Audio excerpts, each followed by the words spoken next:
tomorrow. We're going to start talking about that tomorrow. That's the further development of today's discussion. Okay. So, yes, this dreaming state means Rajoguna, mode of passion. Anyway, I'm going to be discussing that. But essentially what it means is taking shelter of the modes of nature. You see, this is the essential fault of the conditioned soul, is instead of taking shelter of Krishna, we take shelter of the modes of nature. When we're frustrated, when we're, don't know what to do, then when we're conditioned, in conditioned consciousness, our mind gravitates to the modes of nature. You see. And this dreaming state is a product of the mode of passion. Dreaming, svapna, or kalpana, imagination. This is all consciousness influenced by passion. So, as I was saying yesterday, one is sitting bored with oneself, not knowing what to do. So then the mind drifts into this daydreaming, maybe this, maybe that, imagination, something different, first of all conceived in the mind. And that means this is our habit to take shelter of the modes of nature instead of remembering Krishna.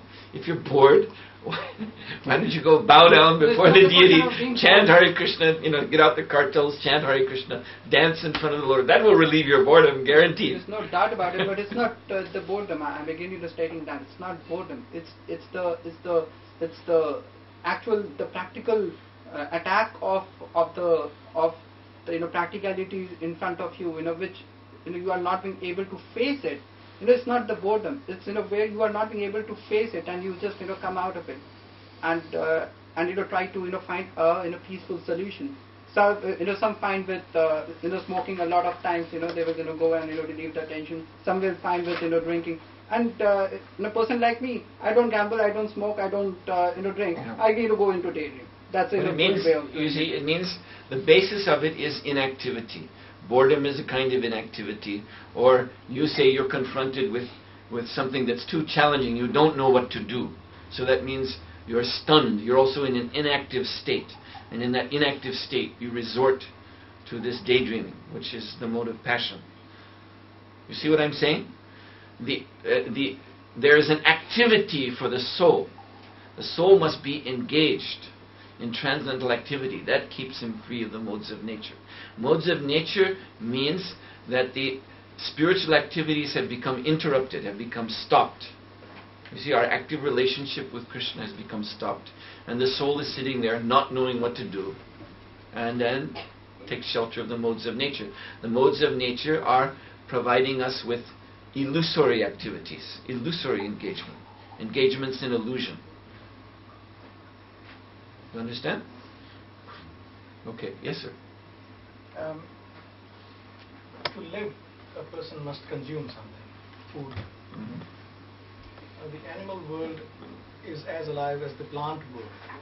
So in the Krishna consciousness movement, what is the significance of vegetarianism as against eating meat and eggs and fish? It has no significance at all. We're Krishnatarians. We eat only foodstuffs that are offered to Krishna. And Krishna, he ordains that the foodstuffs offered to him should come from the sattva guna.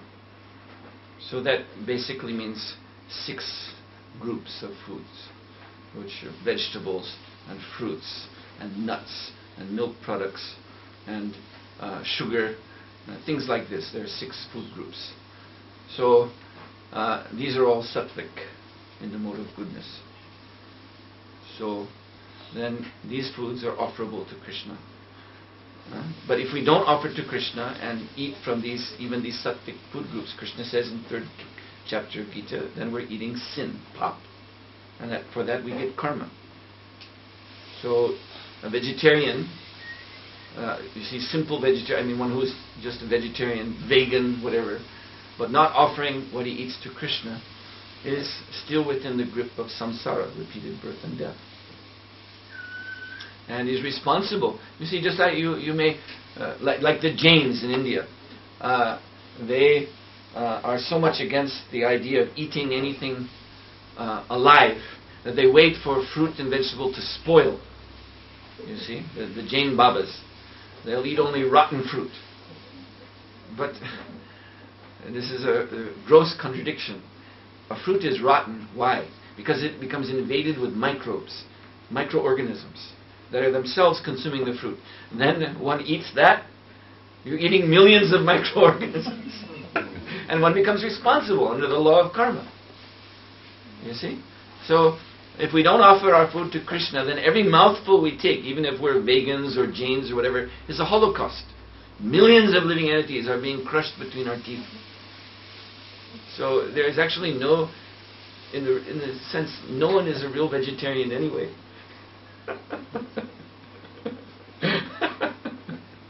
And we have to pay for all that. That's the strict law of karma. If to maintain this body, to enjoy myself in this world, I live at the cost of others, I cause other pains, gnashing them between my teeth, even not knowing that they're there, but they're there and they're feeling pain. I have to pay for their pain.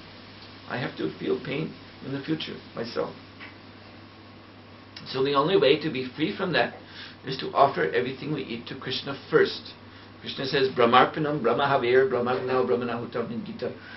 Then whatever is offered to him is raised by the Lord to the level of Brahman. So it becomes pure, spiritual. So prasadam is not material. Prasadam is not prakriti. It's not material nature. It is Brahman. It is pure, spiritual. Oh, yes, lives were given to prepare prasadam, no doubt. Vegetables are cut up, potatoes are cut up, cauliflower is cut up and put in the fire, and in the fire so many microorganisms are being burned up in the fire, and then we're eating, and so many but this is the meaning of that verse, Brahmarpanam Brahmahavir. Sri Krishna is saying everything that is involved in the yajna, in the sacrifice, becomes consummated in Brahman, first of all, is accepted by the Lord, and therefore all is raised, even the little microorganisms crawling on the prasadam, they're also in Brahman, by the grace of the Lord. So there's no penalty. You're just eating pure Krishna prasadam. All those living entities are also going back to Godhead, along with you.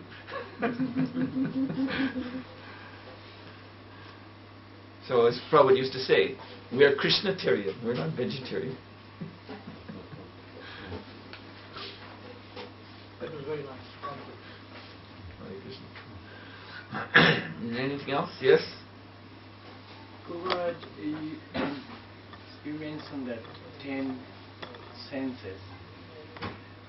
Would you like to explain their activity a little more? Well, these are delineated in Prabhupada's books in so many purports, but there are 5 karmendriyas, like the tongue, or the mouth for eating, that is a karma, the hand for grasping, the leg for walking. So these are the active senses. And then the jnanendriyas, eyes for seeing, ears for hearing, tongue for tasting, the sense of taste, which is closely associated with the eating, process of eating and swallowing. But this is knowledge, the sense of taste. So like that, there are these pancha jnanendriyas, pancha karmendriyas. And these things, I'm not going to repeat everything that's in Prabhupada's books. You should also do a little work and read Prabhupada's books yourself. Not expect me to be like Prabhupada said, I'm not a living encyclopedia to give you lists which you can find by looking in the index of Bhagavad Gita.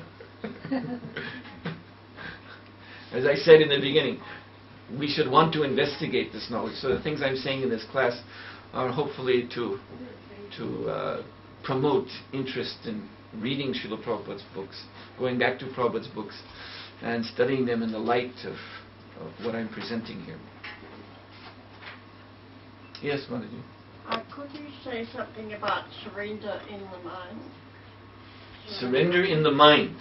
And what's the difference between surrendering and liberation? I'm not quite sure whether they go together or not, but surrendering. I'd like to know something about surrendering. Surrender.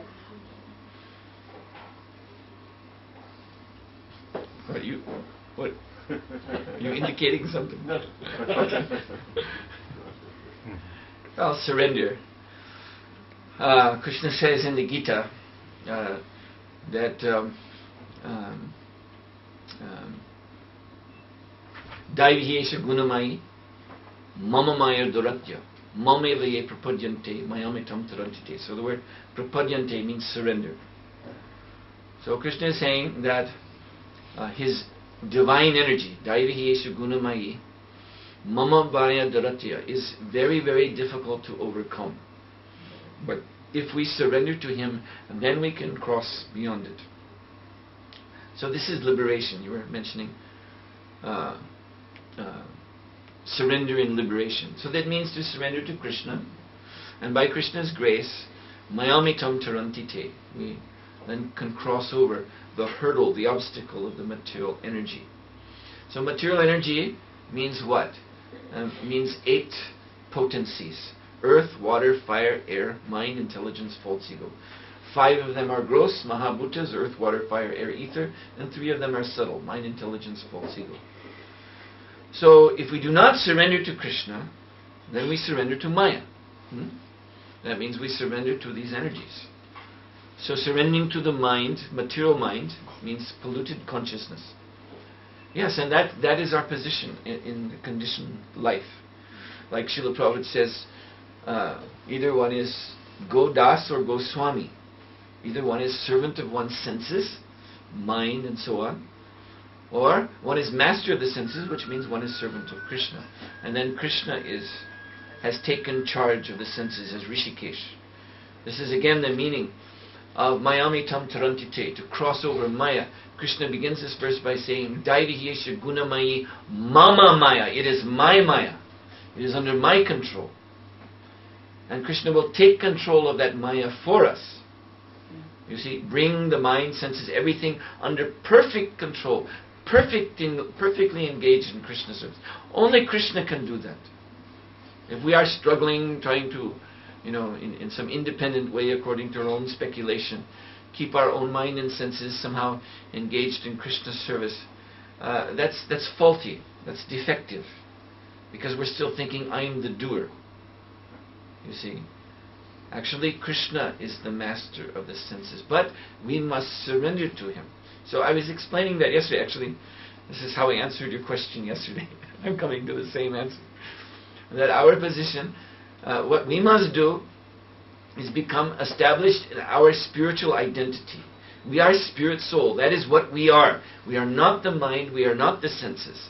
And when we struggle with the mind and the senses, trying to control it, it's because of this lingering misconception that I am the mind and I am the senses. And that I'm going to be talking about that in more detail tomorrow.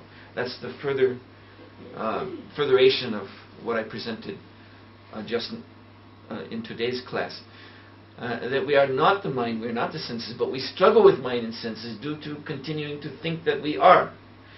So what we have to do is work on strengthening our actual spiritual identity. And for that we have the chanting of the Hare Krishna Mahamantra. So we have to take that very, very seriously, hearing and chanting. And in this way, uncovering our spiritual self. And as the spiritual self is becoming uncovered, then we become self-situated. You see, we become firm in our situation in spiritual life, less affected by the waves of mind and senses and material nature. And then we can pray in that situation to Krishna, please, my dear Lord, I want to serve you. This is my desire. This is the meaning of chanting. You see, it's all compact. You chant Hare Krishna, you get your spiritual situation. And what is that spiritual situation? As Krishna's servant. Because that's what the chanting of Hare Krishna is, a prayer for service to Krishna. So when we chant Hare Krishna nicely, and then we're realizing more and more our actual position is Krishna's servant. And in that position we're praying to the Lord, my dear Lord, I want to serve you. And to serve you, there is this mind and there is this senses, but I am not able to control them. Only you can control them. So I'm praying to you. You see, when we say Hare, we heard today that Mother Lakshmi, who is Hara, who is the energy of the Lord, she is here in the form of our mind and senses and bodies. That is actually her. So we start off the Hare Krishna mantra, Hare.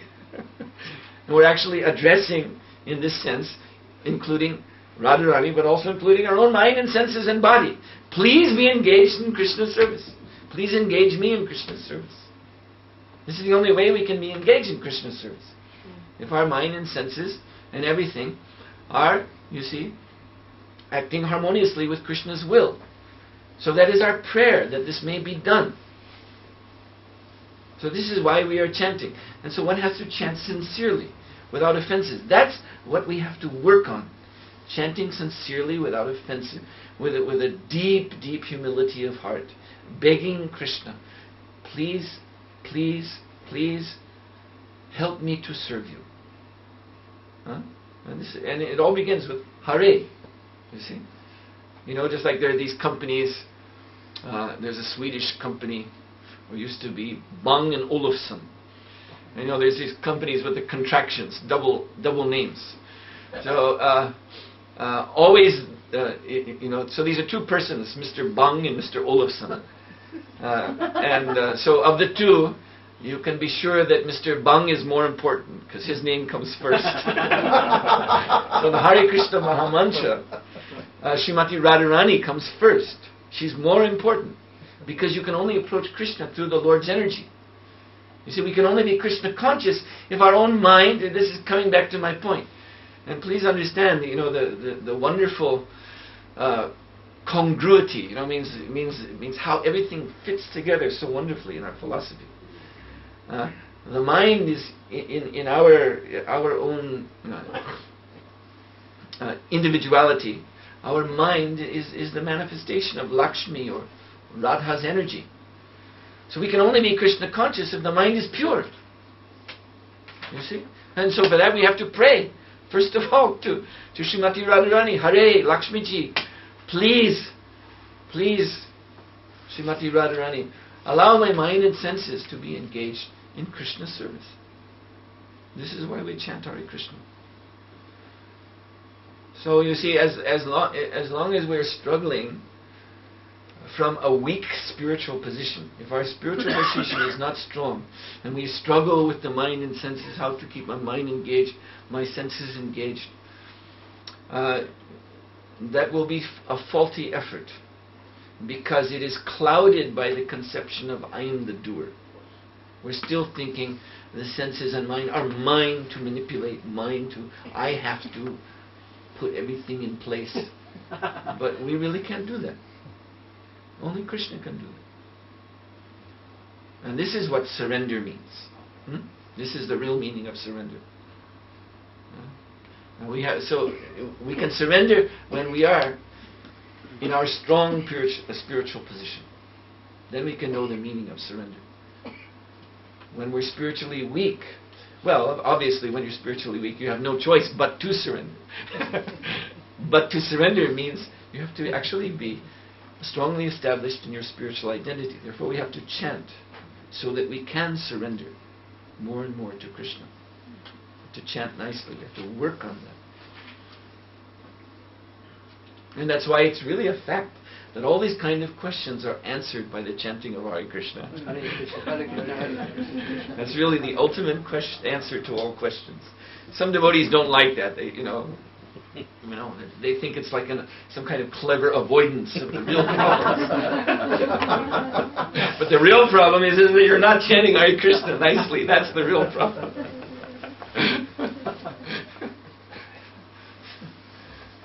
Yes? It's could be a little foolish question, But if Maharaj could elaborate on this point, when you quoted Srimad Bhagavatam, 7th canto, with Narad Muni's conversation with Yudhishthira Maharaj, when the point which came out was the super soul is in control of the soul with the body. Now, till what stage is super soul in control of the spirit soul? And at the liberation stage, does it still exist? Is it still under control of the spirit soul? Because in the material body, when at liberated platform, when any spirit soul.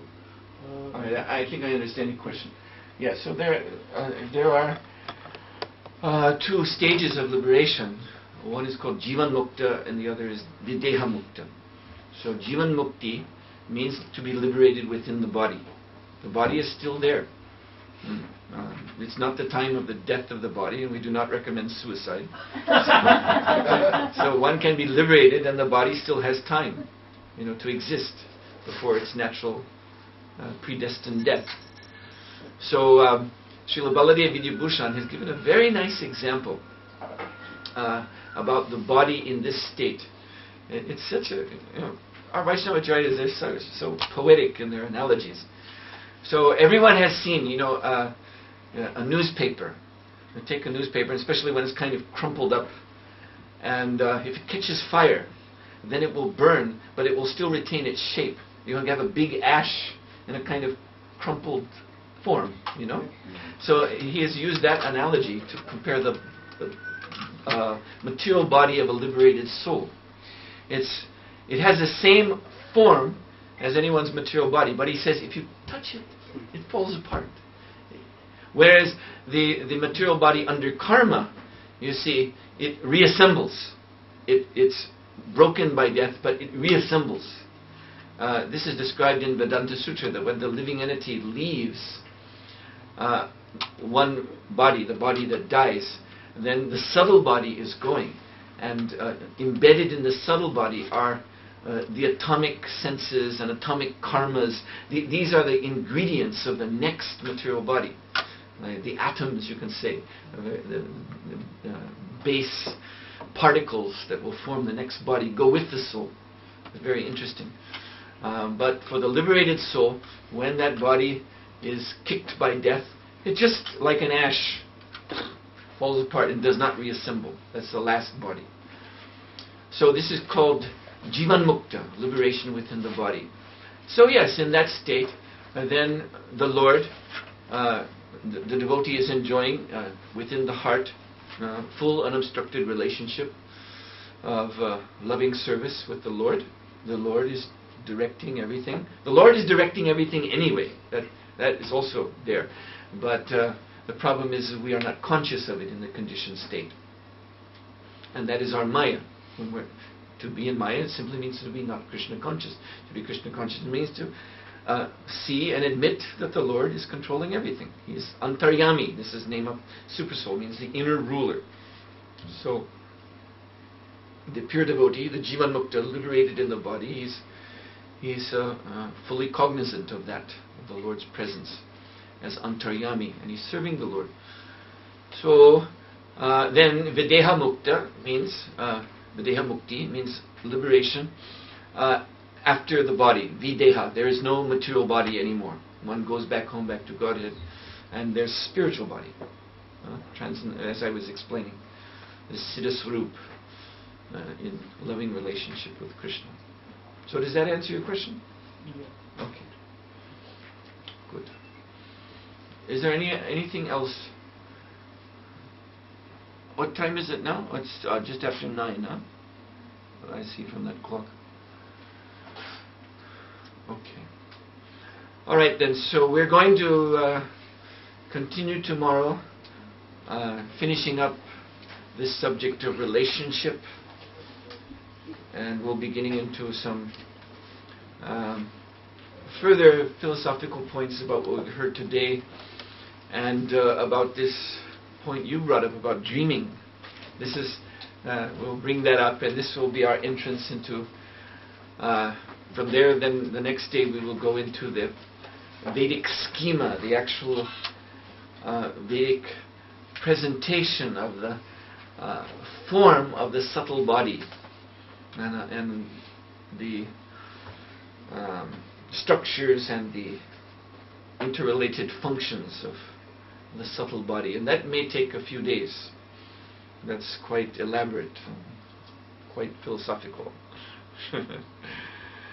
quite interesting. All right then, so I thank you very much for your kind attention. Srila Prabhupada Ki Jai.